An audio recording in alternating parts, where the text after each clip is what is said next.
Bonjour à tous, le nouveau Peugeot Landtrek, l'Aston Martin Valkyrie en piste et le projet Vector de Jaguar, c'est notre menu du jour.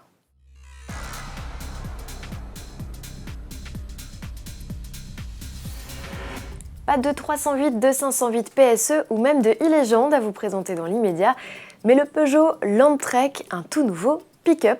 Ce modèle vient compléter une gamme déjà composée du pick-up, modèle lancé en 2017 et dédié au marché africain. C'est d'ailleurs sur ce continent, ainsi qu'en Amérique latine, que le nouveau venu fera ses débuts dès la fin de l'année 2020. Le Landtrek reprend les codes esthétiques des dernières productions Peugeot et notamment la calandre verticale. Il est décliné en 3 versions. La benne, éclairée au moyen de LED, s'annonce comme la plus logeable du segment, avec une longueur de 1,63 m en version double cabine et 2,43 m dans sa configuration simple. Quelle que soit la version, la largeur entre les passages de roues est de 1,22 m. Quant à la charge utile, elle dépasse la tonne. Dans l'habitacle, le Landtrek peut accueillir jusqu'à 6 passagers avec la possibilité d'opter pour une banquette 3 places à l'avant. La planche de bord d'inspiration 508 hérite d'un écran de 10 pouces et de touches piano pour piloter la clim automatique ou la radio. Parmi les équipements retenus, l'alerte de franchissement de ligne, un système de vision panoramique et une caméra off-road dans le rétro-passager pour faciliter les manœuvres. Sous le capot, Peugeot mise sur un 1,9 L turbo-diesel de 150 chevaux et un 2,4 L essence de 210 chevaux avec boîte manuelle à 6 rapports d'office ou automatique en option. Le pick-up Landtrek est décliné en 2 ou 4 roues motrices. Notons que l'Europe ne devrait pas voir débarquer ce descendant de la 504 pick-up. Certains d'entre vous trépignaient d'impatience à l'idée de découvrir le futur proto-Peugeot engagé aux 24 heures du Mans 2023.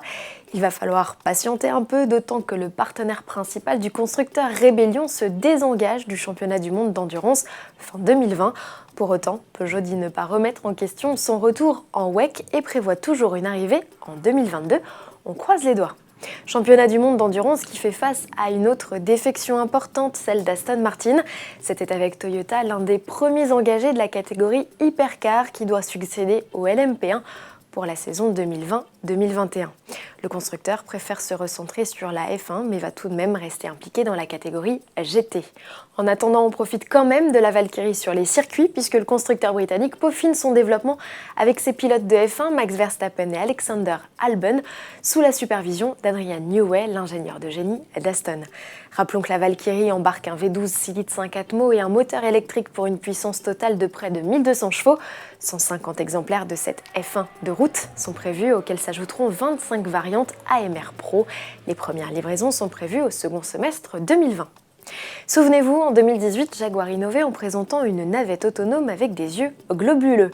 Lui n'est pas autonome par défaut, c'est le projet Vector, mais le constructeur poursuit son travail sur les navettes électriques dédiées à la mobilité urbaine. Ce nouveau venu peut accueillir des passagers ou des paquets grâce à une configuration intérieure modulable. Le projet ne restera pas qu'un concept, puisque Jaguar Land Rover travaille avec la municipalité de Coventry pour déployer ses autos dès la fin 2021. À demain.